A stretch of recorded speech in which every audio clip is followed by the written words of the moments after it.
Mbote bandeko balandi ya émission Nabiso Évangile non voilé.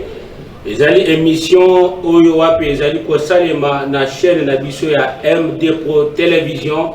Ezali émission kitoko makasi oyo ezali na tina ete toyeba na ko éclairer bana na Nzambe nyonso bisika bazali ba oyo balemba na makambo ya kosambela kopesa bango elengi ya kosambela puisque tozali na moment difficile oyo miyibi yekola ba français ebele bazangi misala bakamati biblia bazali koyiba batu ko rançonner batu dans le nom de notre Seigneur Jésus-Christ.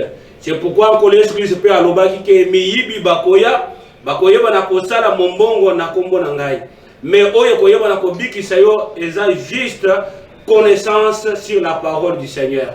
C'est pourquoi la Bible est que mon peuple meurt par manque de connaissance. Ce qui connaissance est exact,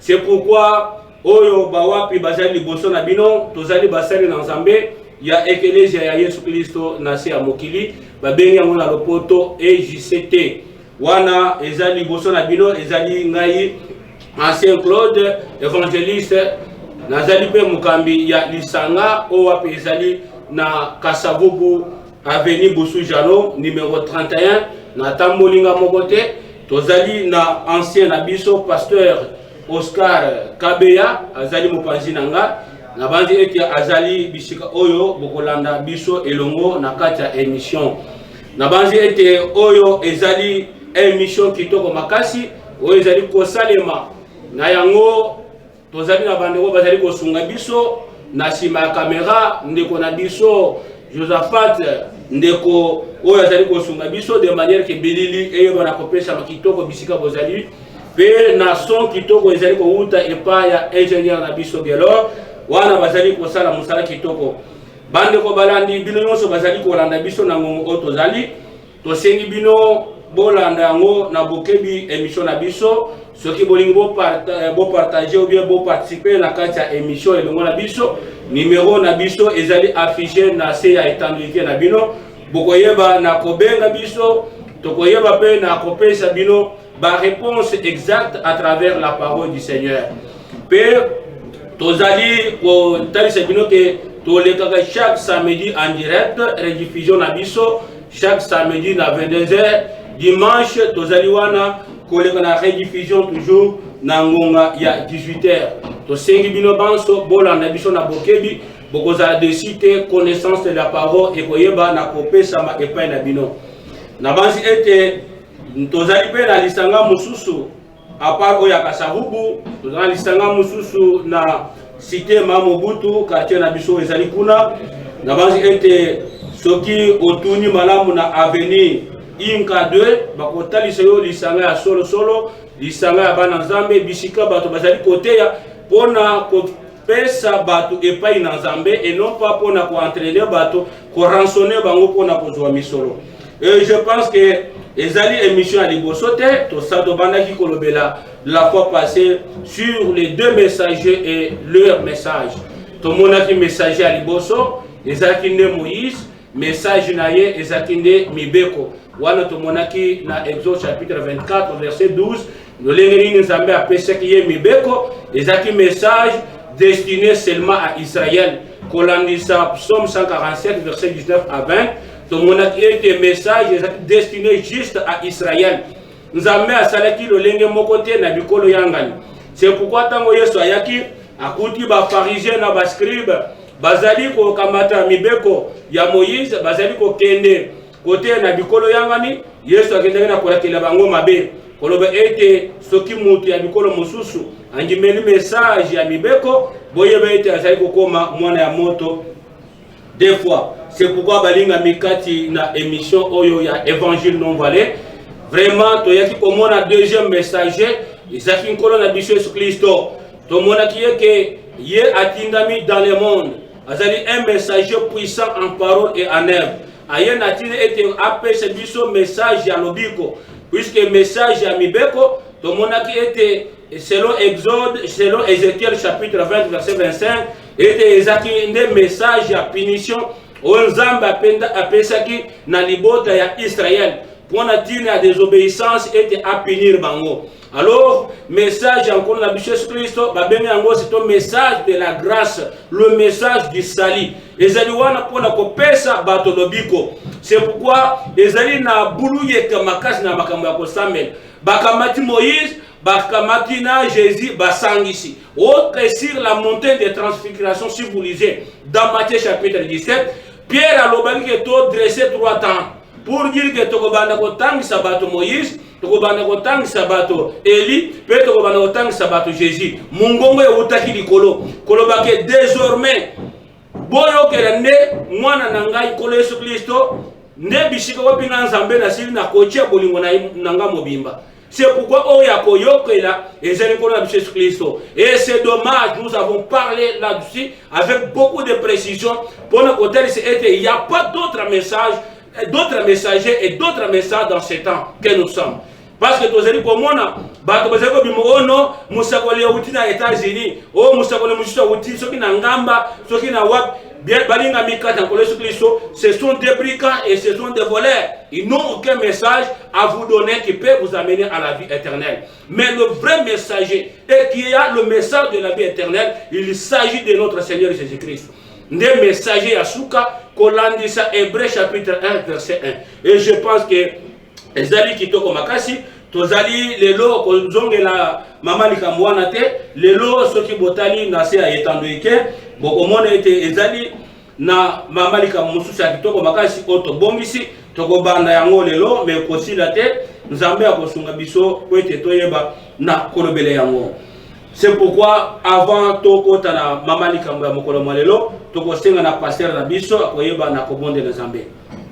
Oui, tozali kobondela Kolona biso Yesu Kristo tozali kotonda monene na kombo na yo po ete yo tozali maître ya temps pe ya circonstance na ngonga oyo osepeli ete tozala liboso ya bana na yo ba oyo wabi batangami ete bayeba na koyoka liloba sango malamu kozali kolopona kozala lobiko yango na kabibanso na loboko na yo sunga bango pesa bango boyoki malamu natine ete bayoka liloba oyo babatela yango pe bandimela natine ete bazwa lobiko oyo api sidi na kotalisama Nanzela ya sango malamu ya bokonza likolo tobondeli bongo na komona nkola Yesu Kristo. Amen. Amen. Merci beaucoup Musali Nanzambe pour na libondeli kitoko makasi oyo etali ete tozala inspiré par la puissance du Saint-Esprit. Na banzi ete tolobeke tokolobela lelo sur le désalliance. Boyokani mibale. Je pense que mutunyon se bisika azali comme ma Biblia. Yebaka ke nakati ya Biblia omemaka tozali na boyokani mibale. C'est pourquoi bato ebele bayebi ko discerner makambo e komama nakati ya Biblia te. Ebele bazali ko sala toujours mélange. C'est pourquoi yambo ya kozwa bomo ya seko et c'est d'abord ko discerner le message, ko discerner les alliances ne okoma na destination oyo koyeba na kopesho vie éternelle. Parce que ce que osali mélange yeba ke okozwa vie éternelle.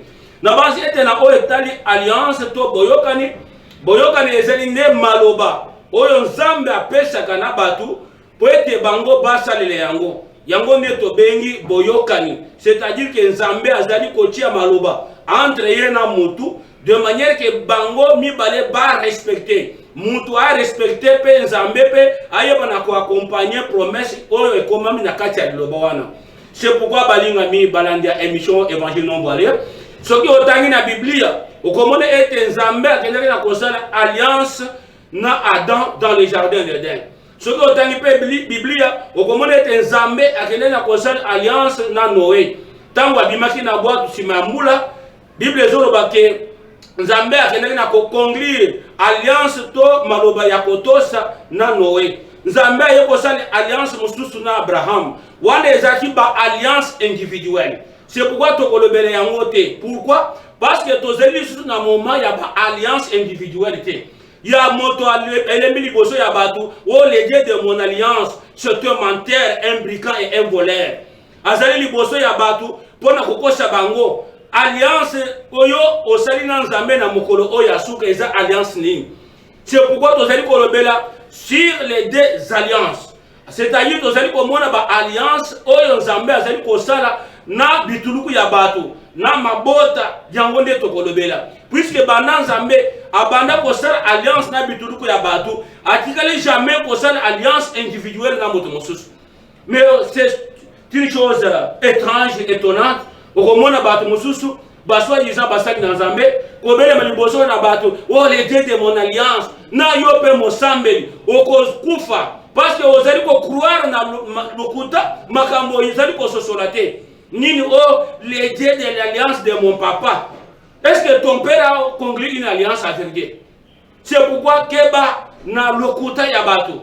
C'est pourquoi tokobanda na alliance ya liboso to sosole yango ebanda kika pe alliance ezali composé na nini alliance yango eza nini nani pe asalaki alliance ya liboso. Et je pense que tokokendeka kati na Biblia tozali fondé sur les enseignements des apôtres et prophètes, Jésus-Christ étant la pierre angulaire. Nous croyons en Jésus-Christ comme le Dieu tout-puissant, le Dieu créateur, le sauveur du monde. En dehors de lui, ceux qui voyaient au nom, je suis prophète, tu es menteur. Parce que le prophète a un message, c'était par rapport au temps passé, au mystère caché et non révélé. Mais en ce stade de la fin, temps de la fin, mystère est déjà révélé. Prophète, c'est pourquoi nous avons les prophètes des dons dans l'église. Là, tozali koyokan. Mais pour le prophète et le ministère, tozali croire kakabobele et pas encore la Jésus Christ. C'est pourquoi tokotala, selon les Écritures, totanga dans Exode chapitre 1, verset 6, Ebandeli, ya alliance ya liboso. Oui, nous lisons Exode chapitre, je pense c'est 19e chapitre, premier verset jusqu'au 6e verset, nous lisons au nom de Jésus-Christ. Amen. Le 3e mois après leur sortie du pays d'Égypte, les enfants d'Israël arrivèrent ce jour-là au désert de Sinaï. Étant partis de Rephidim, ils arrivèrent au désert de Sinaï et ils campèrent dans le désert. Israël campa là, vis-à-vis de la montagne. Moïse monta vers Dieu, et l'Éternel appela du haut de la montagne en disant, « Tu parleras à la maison de Jacob, et tu diras aux enfants d'Israël, vous avez vu ce que je fais à l'Égypte, et comment je vous ai porté sur les ailes d'aigle et amené vers moi. Maintenant, si vous écoutez ma voix, et si vous gardez mon alliance, vous m'appartiendrez entre tout le peuple, car toute la terre est à moi. Vous serez pour moi un royaume de sacrificateurs et une nation sainte. Voilà les paroles que tu diras aux enfants d'Israël. Point versé. Merci Indeko Musali Nanzambe pour na botani malamu ya Biblia. Oyo ezali oya seko Nzambe tango bimisaki Israël na kati ya boumbu na Egypte bisika bazalaki bakati si mer rouge batambolaki kino bakotaki na Esobe oyo babengi désert de Sinaï. Tango bakotaki makomi ezotalisaki ezaki 3e mois na bango nde bakendeki na kokota na Esobe ya Sinaï. Bisika wana bakutaki ngomba oyo babengi Mont Sinaï. C'est-à-dire que ngomba wana ezalaki kozwa kombo ya Bisobe bisika ezalaki. Mais makomi ezolobake Nzambe akendaki na kobenga Moïse. Azali koloba ete mata na ngomba oyeba na kosolola nanga Nzambe. Bible ezali koloba ete tango Moïse amati na ngomba nde Nzambe abandi kotalisa Moïse. Alobi ke bomoni souffrance bozalaki kozwa na kati ya boumbu. Bomonaki lolenge nini nga Nzambe na ye komema bino na kati ya boumbu kino bokoma na bisika obosi bokomi. Pe na memaki bino lolenge pongo amemaka bana na ye na mapapu. Mais ça c'est ipi na lingi na pese yo maloba poete omemele yango libota ya Israël et kozala maloba ya boyokani. C'est là où Dieu veut conclure la première alliance autobeni ancienne alliance boyokani ya kala. Balinga mi balandi ya émission tango Moïse ayoki maloba kitoko Bible ezoloba ke Nzambe ayebishe ke soki Israël atoshi maloba oyo eke achiango na misala ngai nzambe na kozala nzambe ya bino na kozala nzambe na bino po ete bato nyonso ya mokili bazali ya ngai me ngai nzambe naponi bino po ete bino boyeba na koappartenir epai na ngai nde maloba Moïse akendaki kozwa na ngomba pe nzambe ayebisaki ye eloko moko ke bokozala libota ya banganga nzambe pe ngai na kozala nzambe na bino. Je pense que bandeko balandi wana nde ebandeli ya boyokani ya kala. C'est-à-dire que boyokani ebandaki na Moïse. Pourquoi nzambe azali kozwa maloba kopesa libota ya Israël po ete bango batosa. Et je pense que soki otangi na Amos chapitre 3 verset 3, la Bible est claire. Bible ezoloba ke bato mibale bakoki kotambola na nzela moko te soki bayokani te. Lokola nzambe azalaki kotambola elongo na Israël, il fallait bayokana na maloba moko oyo tobengi parole de l'alliance. Soki ke Israël akotosa yango po ete batambola elongo. Okomona lelo biyamba mususu oyo alati nzambala mususu na costume bazali kosambela elongo. Frère, ça c'est quelle doctrine? Bishop na nzambala na sultani alatina ba signe moko bonete ba généraux. Alors mususu pe ayewana alati veste. Ça c'est quelle doctrine? C'est pourquoi makambo ya kosambela il y a point de mélange. C'est pourquoi Bible ezali koloba ete nzambe oyo seko alors que nalingi na tambola na bino elongo mais sengeli toza na maloba ya boyokani tosala boyokani soki botoshinga bokozala libota ya banganga nzambe ya solo solo pe ngai na kozala nzambe oyo ya bino na banzi ete wana ezali liboso ya libota ya Israël. Moïse azali koyebisa bango bakoyeba na kotangela biso toujours na Exode 19 verset 10 à 12. Oui, Exode toujours 19e chapitre à partir de 10e verset jusqu'au 12e. Et l'Éternel dit à Moïse, va vers le peuple, sanctifie-les aujourd'hui et demain, qu'ils lavent leurs vêtements, qu'ils soient prêts pour le 3e jour, car le 3e jour l'Éternel descendra aux yeux de tout le peuple sur la montagne de Sinaï. Tu fixeras au peuple des limites tout alentour et tu diras, gardez-vous de monter sur la montagne ou d'en toucher les bords. Quiconque touchera la montagne sera puni de mort. Point versé. Merci beaucoup Moussali Nazambe pour la botangi malamu ya Biblia. Makomi eza clair. Lokola Nzambe sololaki na Moïse ete sengeli akutana na libota na Nzambe po ete apesa bango maloba ya botosi maloba ya boyokani. Moïse akendaki na kopesa bango rapport. Mais po ete bazwa maloba wana il fallait bakutana na Nzambe oya seko. Nde Nzambe alobi ke yebisa libota ya Israël bami bongisa mikolo mibale kasi pona bokutani ekozala mokolo ya misato base sanctifié bulisa bango mutu na mutu akoyeba na kosaproche epai ya mwasi na ye te. Mutu na mutu akolave akonika bilamba na ye akosokola bilamba na ye po ete mikolo ya misato bayeba na kokuta nanga Nzambe. C'est-à-dire que Nzambe azali Nzambe oyo azali 3 fois saint. C'est pourquoi recommander bango qu'ils doivent se sanctifier pendant 3 jours. Pourquoi? Parce que bakutana na musantu ya Israël. Bible ezoloba ke na mokolo ya misato ne bakoyeba na kopusana bisika nga Nzambe na kozala. Na kozala likolo ya ngomba ya Sinaï. Bango bakopusana na ngomba mekebisa bango bayeba na kosimba baborna ya ngomba te basimba ngomba te na se ya ngomba. Kasi bazala musika mesoki mutu asimbi baborno kotia na ngomba esengeli bino bobo mamutu wana. Alors yo Moïse nde kopusa nepa na nga Nzambe pe nga Nzambe na kokamata maloba na koyeba na kopesa yo. Continuez avec le verset bien aimé. Verset 16. 16e verset. Jusqu'à 19. Le 3e jour au matin, il y eut des tonnerres, des éclairs et une épaisse nuée sur la montagne. Le son de la trompette retentit fortement et tout le peuple qui était dans le camp fut saisi d'épouvante. Moïse fit sortir le peuple du camp à la rencontre de Dieu et ils se placèrent au bas de la montagne. La montagne de Sinaï était toute enfumée. parce que l'Éternel y était descendu au milieu du feu. Cette fumée s'élevait comme la fumée d'une fournaise, et toute la montagne tremblait avec violence.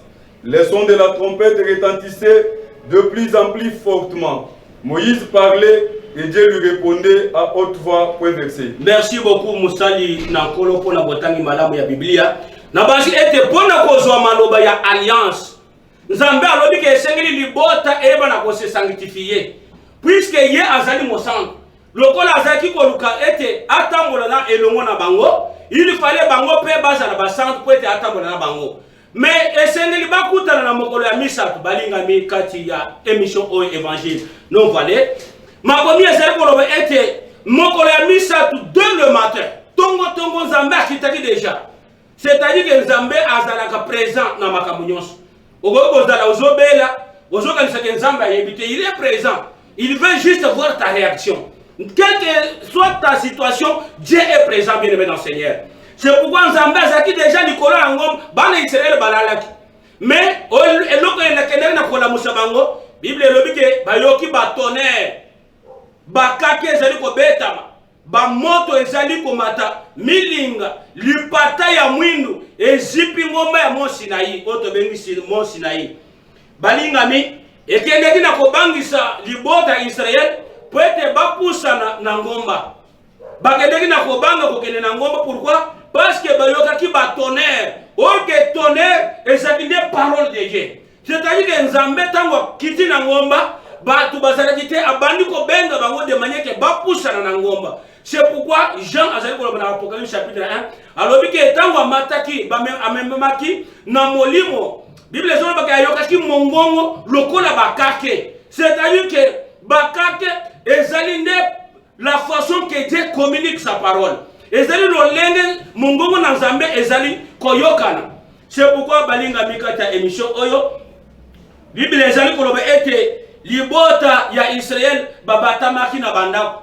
Il fallait Moïse abanda kosimba bango na maboko po ete bapusana na ngomba ya Mont Sinaï. Tango bapusanaki na ngomba makomi ezoloba ke bazaki kolenga puisque bakelelo bakake bamikalikali ya moto ezaki kobeta makuna na niveau ke mutu akoki kosupporter te.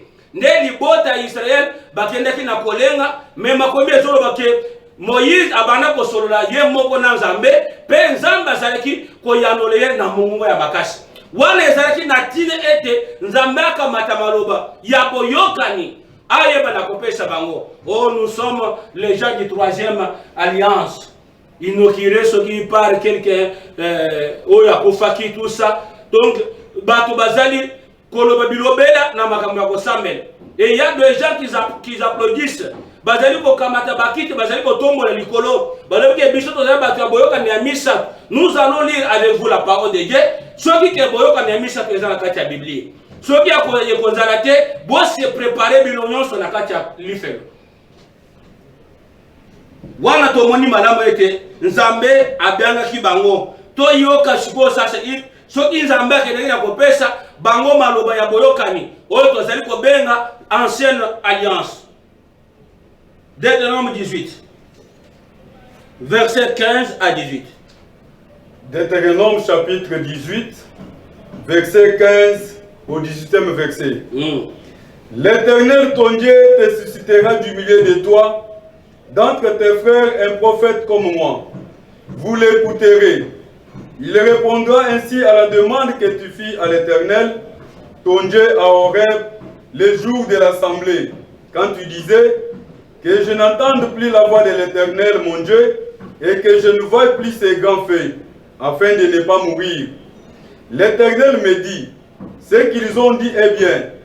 Je leur susciterai du milieu de leurs frères un prophète comme toi. Je mettrai mes paroles dans sa bouche, et il leur dira tout ce que je lui commanderai. Point versé. Merci beaucoup, Moussali Nzambe, pour la botanie madame la Biblia. Bible est toujours claire. Ma commune Nzambe est la vérité. Ce que mon mutu amemeliona na tumwa buku ya mike azali koloba ke non ezali loba na Nzambe c'est un menteur. Balinga mikati na émission évangile non voilé. Bible ezali koloba ete Moïse azali koloba sasa ipi na bana Israël. Mais ye mutu loba ke esengeli bakamata maloba epai na Nzambe apesa bango de manière que bayeba na kozwa maloba wana kosalela yango lokola maloba ya botosi ya alliance. Mais akomi koyebisa bango nini ke non Nzambe ya seko Nzambe na bino akoyeba na kotelemisa bino musakoli mosusu na kati na libota na bino. Musakoli wana kozala lokola ngai Moïse.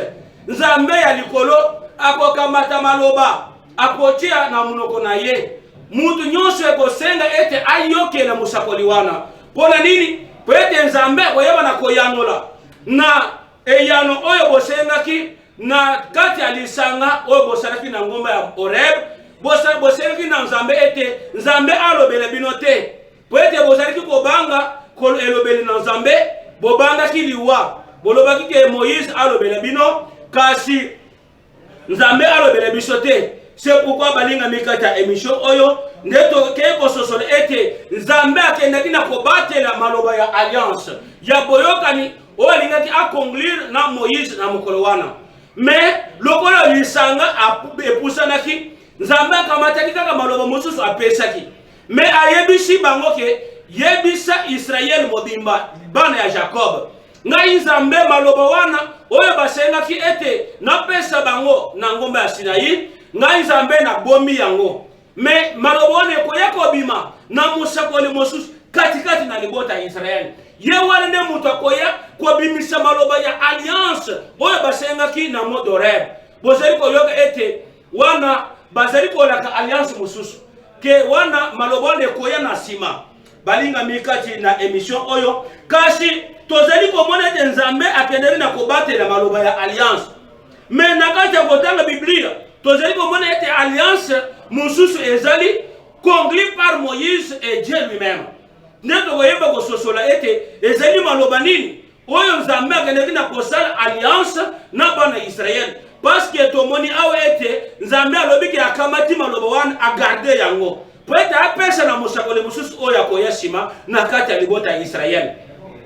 Sikoyo awo tozali komona ancienne alliance conclue par entre Moïse et Dieu. Ndeto koyeba na ko luka koyeba ezali maloba nini.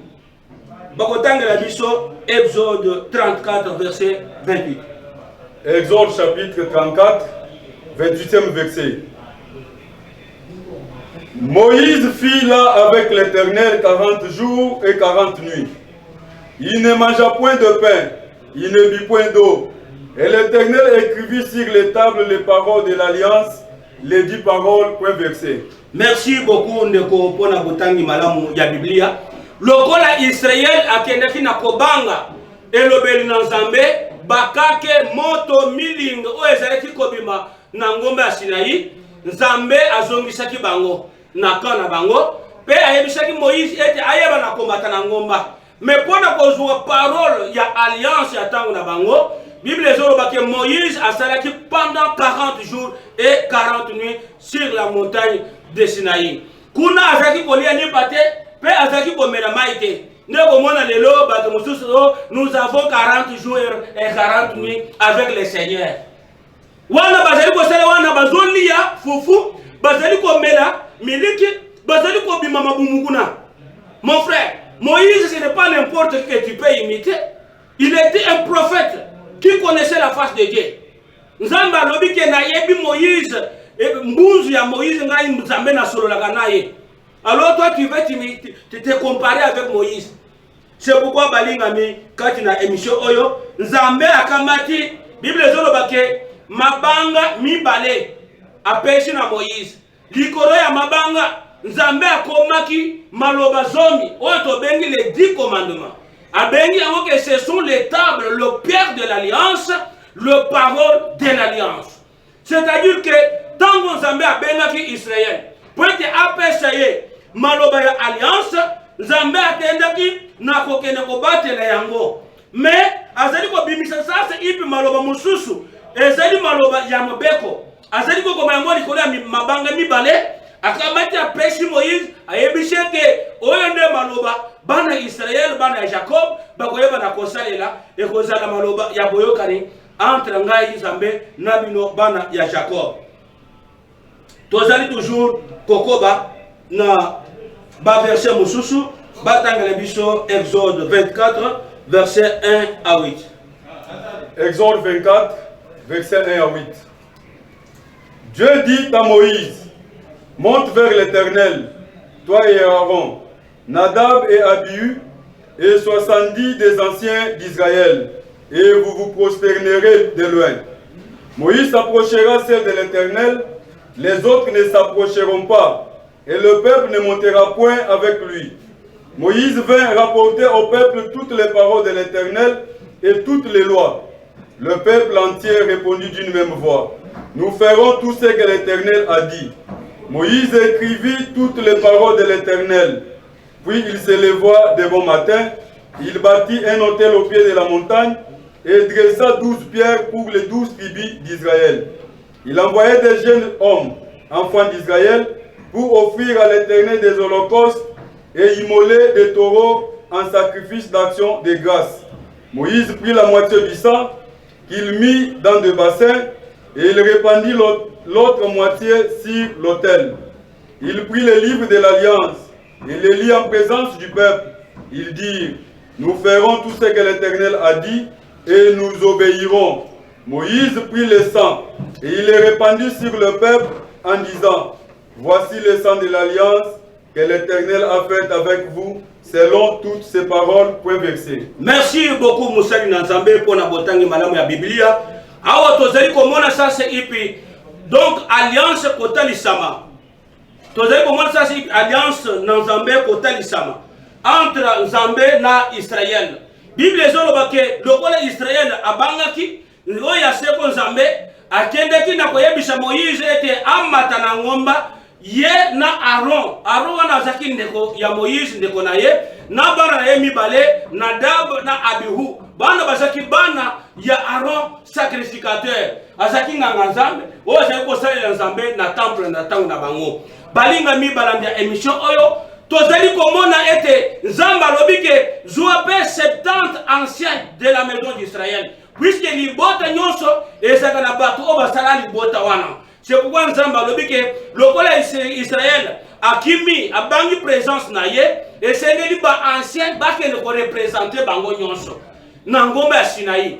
Tango bakokoma na ngomba ya Sinaï, Bible ezoloba ke Moïse amataki na présence na Nzambe ye moko. Kasi bandeko nyonso Aaron na bana na ye na ba 70 anciens bambuta mutu ya libota ya Israël bango batikalaki na se ya ngomba. Wana Moïse asololaki na Nzambe, Nzambe akamati maloba ya mobeko oyo tobengi 10 commandements apesi na Moïse.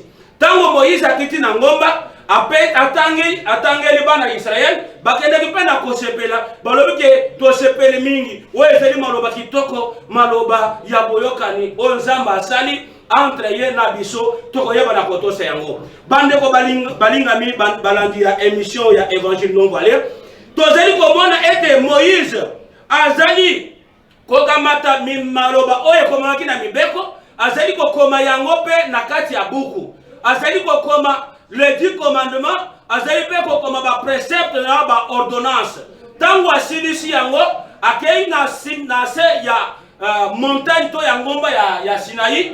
Bible ezoloba ke akendaki na kosala etumbelo wana ezaki na mabanga zomi na mibale. Pourquoi zomi na mibale? Ezaki na tina ete alliance ezaki kongli na 12 tribus de la maison d'Israël. Yo mutu otangaka ancienne alliance ozwaka pe ba promesse ya ancienne alliance yoka mabanga ezalaki 12. Libanga ya mutu ya congolais ezalaki te, ya mutu ya biko yanga ezalaki te. Ancienne alliance ezalaki déjà une alliance oyo wapi ezalaki kongli seulement na 12 tribus de la maison d'Israël. Tango Moïse asali etumbelo poete babonzela Nzambe banyama ya kitoko makasi ya bangombe nde atindi bilenge bakende koluka bangombe. Tango bazwi bangombe babonzeli yango Nzambe, Moïse akamati makila atia yango na sani. Sima akamati ndambo ya makila asali amwangi yango na etumbelo. Abwaki yango na etumbelo. Sima aye akamati mibeko ya Moïse pe maloba akamati makila mosusu abwaki yango na mokanda ya mibeko ezaki kosala alliance.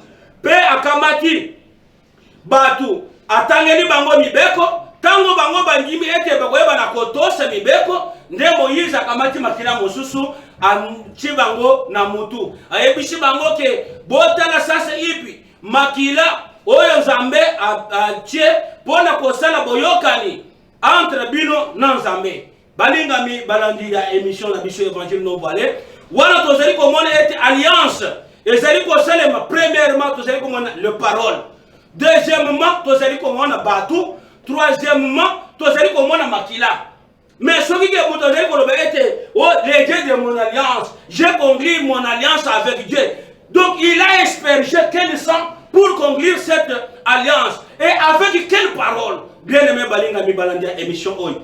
Donc il y a beaucoup de mensonges dans makambo ya kosambe.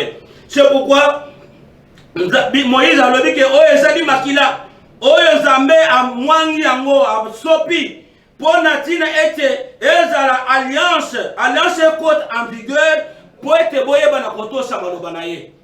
C'est pourquoi balingami kati na nkolo na biso Yesu Kristo wana tozali komona ete alliance etalisami bazali kotangela biso Biblia batangela biso Deutéronome chapitre 10 verset 1 à 2. Deutéronome chapitre 10 verset 1 à 2. En ce temps-là, l'Éternel me dit: taille 2 tables de pierre comme le premier et monte vers moi sur la montagne. Tu feras aussi une arche de bois. J'écrirai sur ces tables les paroles qui étaient sur le premier table que tu as brisé et tu le mettras dans l'arche. Point versé. Merci beaucoup Moussani Nzambe pour la botani malama ya Biblia. Na basi ete Moïse atango kamataki donc mabanga mibale bisika Nzambe akomaki mibeko.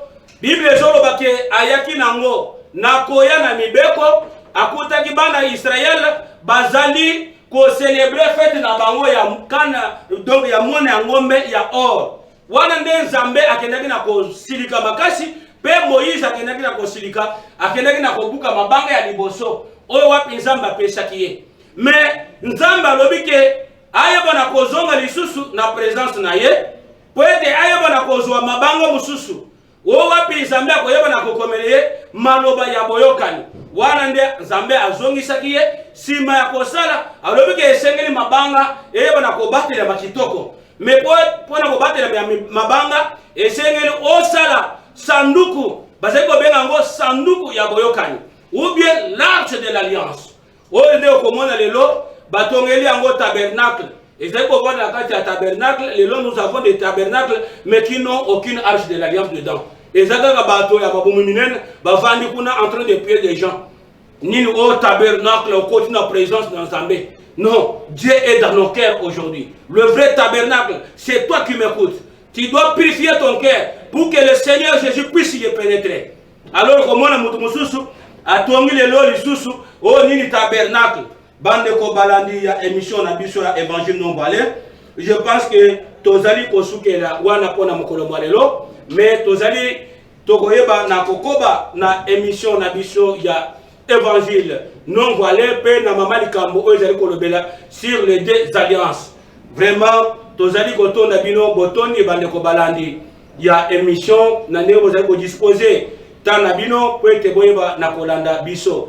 Donc tozali pe ko pesa merci na chaîne MD Pro Télévision na tire ete tozali kozwa opportunité ya koluka ko panza sango malamu ya bokozali kolo. Tozali ko bosa te ba ingénieur na biso gelo pe tozali ko bosa te ndeko na biso Josephat o azali sima ya caméra pona kozwa kabiso bilili de manière que toyeba na kopesa donc lumière na makambo mususu wana topesi bino mbote tokutani liboso tozali ko bosa na te ndeko na biso journaliste enseignant papa Alidor katuku donc yende moto asala kete tokutana na ye pe tokutana bisiko tozali en tout cas bisiko ozali ndeko Alidor topesi mbote kolo apamola yo tozali ko bosa te papa Benoît bino nyonso bandeko ya chaîne na biso ya Pro MD Pro Télévision. Donc to bosa di binote basali na Nzambe nyonso o bazali na ba province oyo bazali na ville province ya Kinshasa na bana na Nzambe nyonso topesi bino mbote kime na Nzambe ezala bino. Papa Josephat. Ah,